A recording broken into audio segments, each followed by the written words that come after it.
नमस्कार, देशनातीच्या सुपर 30 मध्ये मी ऐश्वर्या आपलं स्वागत करते। यवतमाळच्या वणी ते घुग्गुस मार्गावरील नायगाव शिवारात बेलोरा बसथांब्यासमोरील रस्त्यालगतच्या झुडपात पट्टेदार वाघ मृतावस्थेत आढळून आला। वाघाचा मृत्यू नेमका कसा झाला याबाबतचे गूढ अद्याप कायम आहे। राज्य शासनाने विवाह प्रोत्साहन योजनेत मोठा बदल करत दिव्यांग अव्यंग विवाहासाठी 1.5 लाख रुपये तर दिव्यांग विवाहासाठी 2.5 लाख रुपयांचे अनुदान जाहीर केले। बुलढाणा जिल्ह्यात सततची नापिकी आणि कर्जबाजारीपणामुळे एका 35 वर्षीय युवा शेतकऱ्याने जीवन संपवले। घरची हलाखीची परिस्थिती आणि कर्जाच्या चिंतेने तो नैराश्यात होता। सोलापूर जिल्ह्यातून इतिहासकार आणि पुरातत्व विभागाला दक्षिण सोलापूर तालुक्यातील बोरामणीच्या माळरानावर तब्बल 15 घेरे असलेला एक विशालकाय चक्रव्यूह सापडलाय। शेतकऱ्यांना धमकावून आणि विविध प्रलोभनं दाखवून त्यांची किडनी विकणारं रॅकेट राज्यात सक्रिय असल्याचा आरोप काँग्रेसचे नेते विजय वडेट्टीवार यांनी केलाय। त्यांची चौकशी झाली पाहिजे अशी मागणी देखील त्यांनी केली आहे। एकनाथ शिंदे गटाला पुण्यात मोठा धक्का बसलाय। एकाच वेळी शिवसेना शिंदे गटाच्या 200 कार्यकर्त्यांनी पुणे महानगर प्रमुख रवींद्र धंगेकर यांच्याकडे राजीनामा दिलाय। विदर्भातल्या वनांमधून निघणाऱ्या लाकडांची खुल्या पद्धतीने विक्री करून कोट्यवधी रुपयांचा गैरव्यवहार केला जातोय असा गंभीर आरोप करणारी जनहित याचिका ॲडव्होकेट अरविंद मून यांनी मुंबई उच्च न्यायालयाच्या नागपूर खंडपीठात दाखल केली आहे। महाराष्ट्रात उत्पादित डाळिंबाचा हंगामातील पहिला कंटेनर मुंबईतील JNPT बंदरातून समुद्रमार्गे अमेरिकेसाठी रवाना करण्यात आलाय। राज्यातील फळ निर्यातीच्या दृष्टीने हा एक महत्त्वाचा टप्पा आहे अशी माहिती पणन व राजशिष्टाचार मंत्री जयकुमार रावल यांनी दिली आहे। राज्यात नवीन 98 दिवाणी न्यायाधीशांच्या नियुक्त्या करण्यात आल्या आहेत। त्यात वर्धा जिल्ह्यातील काहींचा समावेश आहे। कनिष्ठ न्यायालयात अनेक प्रकरणे प्रलंबित आहेत, त्यामुळे न्यायाधीशांच्या जागा तातडीने भरणे आवश्यक होते। नाशिकच्या सिन्नर नगर परिषदेच्या प्रभाग क्रमांक 2 मधील मतदान केंद्रावर बोगस मतदार पकडल्याची गंभीर घटना उघडकीस आली आहे। चौकशीत सदर व्यक्ती बनावट आधार कार्डच्या आधारे आपल्या भावाच्या जागेवर मतदान करण्यासाठी आल्याचं उघड झालंय। 2026च्या जानेवारी अखेरपर्यंत मुंबईच्या बोरिवलीपर्यंत 6वी लाईन सुरू होणार आहे। या कामासाठी 20 डिसेंबर पासून ब्लॉक घेण्यात येणार आहे। या ब्लॉक दरम्यान काही लोकल गाड्या उशिराने धावतील किंवा रद्द होतील। शाळकरी मुलीची छेड काढणाऱ्या 19 वर्षीय संशयितावर नाशिकच्या सातपूर पोलीस ठाण्यात पीडित मुलीच्या कुटुंबाकडून देण्यात आलेल्या फिर्यादीनुसार गुन्हा दाखल करण्यात आला असून पोलीस संशयिताला शोध घेत आहेत।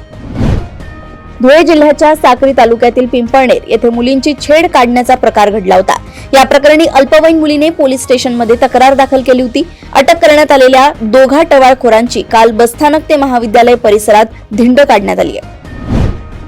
कर्नाटकातील बँगलोर येथे राहणाऱ्या भावाच्या मृत्यूची बातमी ऐकून रत्नागिरी जिल्ह्यातील खेड येथे राहणाऱ्या 65 वर्षीय बहिणीला मोठा धक्का बसला।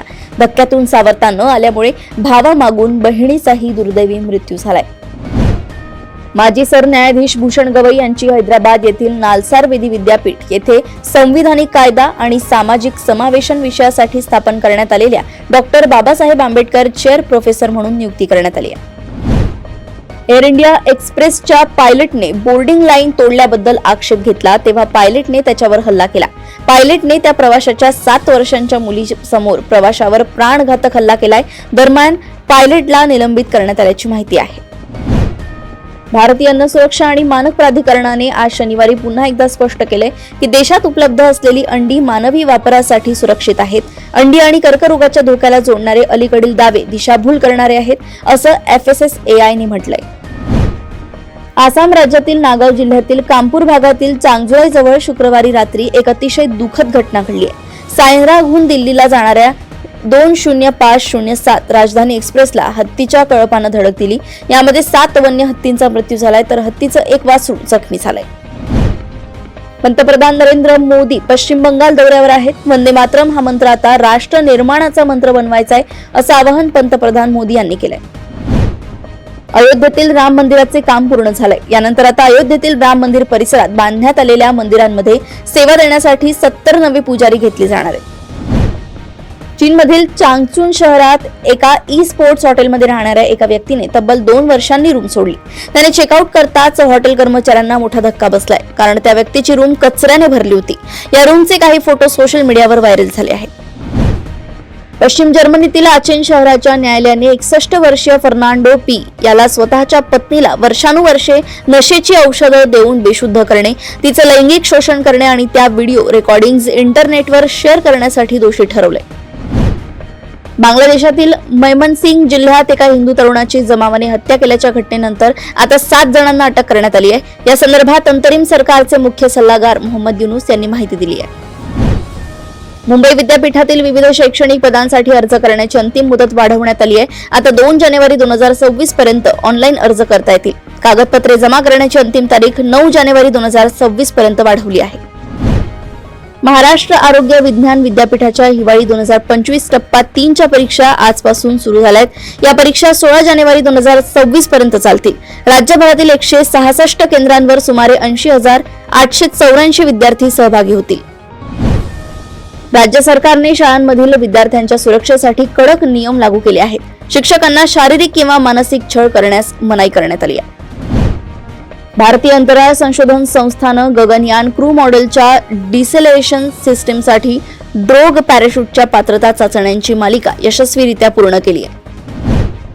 भारतातील पेन्शन क्षेत्रात लवकरच मोठा संरचनात्मक बदल होण्याची शक्यता आहे.